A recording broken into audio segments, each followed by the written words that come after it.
Ang pananaw sa buhay, sabi ko nga, I'm an old school, at siguro yung pagiging old school ko will also teach a lot of values. Sa Amerika, nakita ko, 13 years old, buntis. Magkakaanak ng dalawa, hiwalay na dun sa asawa.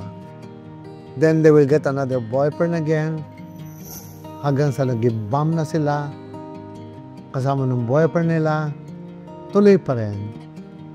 Siguro sometimes, one night, you just have to wake up, look at the mirror, and ask yourself, what do you want for yourself?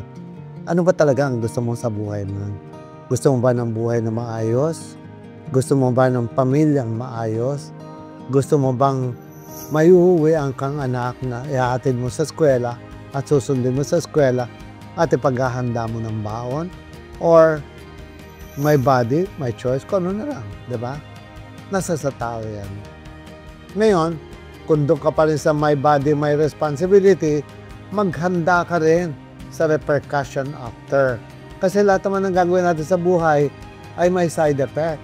Maghanda ka rin dahil lahat ng gagawin mo na pagka-modernity mo, ang pagka-liberal mo, ikaw din ang aanin ng repercussion after. Di ba? Ang pagsisisi nga, sabi nga, lagi nasa huli.